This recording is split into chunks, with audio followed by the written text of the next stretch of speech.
Olá, tudo bem? Bom dia.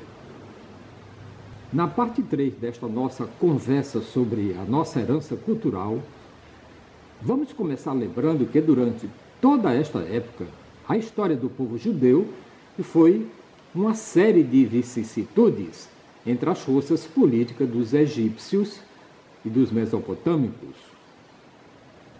Quando após a conquista da Babilônia e do Egito pelos persas, estes puderam voltar para a Palestina e reconstruir a cidade de Jerusalém e o templo de Salomão, destruídos pelos babilônios, e a maior parte do Antigo Testamento já havia sido escrita. E foi então que começou a marcar a presença no mundo a civilização grega, a segunda das três que compuseram a nossa história, a história da nossa cultura e a história da nossa educação. E eu sou Jonas Luiz da Silva, de Capuí. A origem dos gregos, como você bem sabe, é antiga. Não tão antiga como a dos judeus, mas bem anterior à dos acontecimentos que acabamos de narrar. Entretanto, é apenas por volta desta época, cerca de 600 a 500 antes da era cristã, que eles passaram a ter importância no cenário dos acontecimentos mundiais. Até então, as verdadeiras forças políticas do mundo eram os egípcios e os mesopotâmicos. O povo judeu, politicamente, era muito pouco importante. Sua verdadeira grandeza estava nas ideias e nas leis contidas nos livros do Antigo Testamento, desconhecidas pelos povos da época que iriam posteriormente se juntar e revolucionar o pensamento contemporâneo do mundo.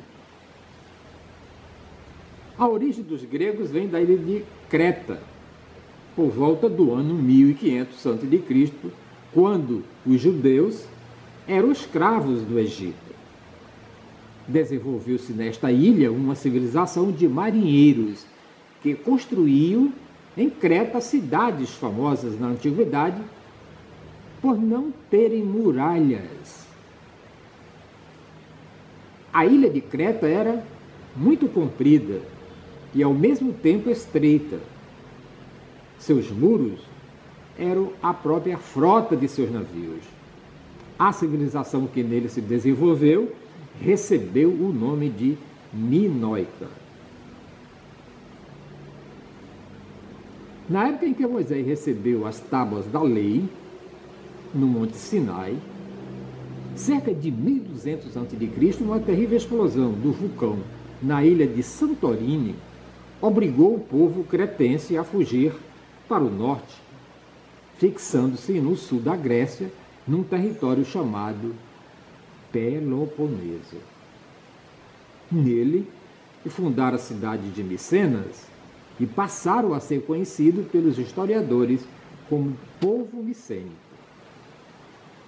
E por volta do ano 1000 a.C., pouco antes da época do rei Davi e Salomão, outro povo vindo do norte da Europa, chamado de aqueus, invadiu a Grécia e obrigou o povo micênico a fugir, novamente espalhando-se pelo litoral da Anatólia,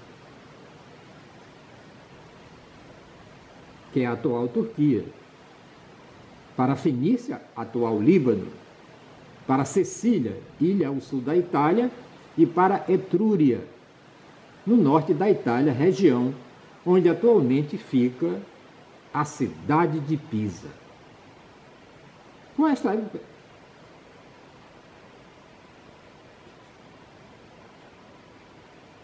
Por esta época foi escrito o primeiro clássico da língua grega, os poemas de Homero, conhecidos por Ilíada e Odisseia. No território da atual Grécia desenvolveram-se diversas cidades independentes, como Atenas, Esparta e Tebas, das quais as mais importantes foram, como você bem sabe, Atenas e Esparta. Esparta estava situada em uma península grande que havia ao sul da Grécia, chamada Peloponeso.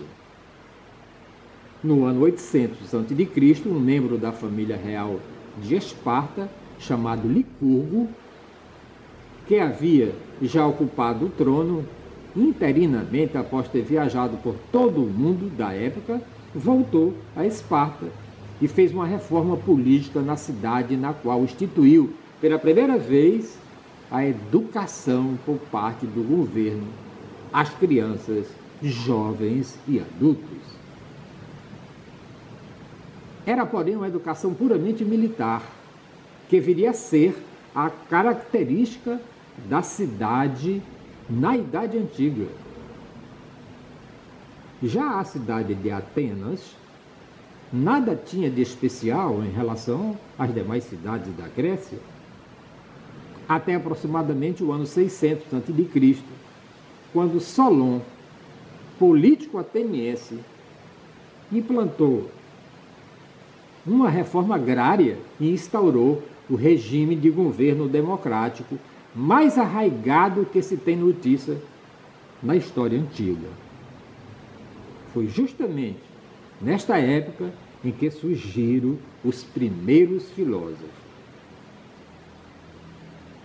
Amanhã, na parte 4 desta série Nossa Herança Cultural, nós vamos falar mais sobre eles. Aproveite aí, deixe o seu comentário e se inscreva no nosso canal no YouTube, Jardim do Éden TV. E eu sou Jonas Luiz da Silva, de Capuí. Muito obrigado por me ouvir.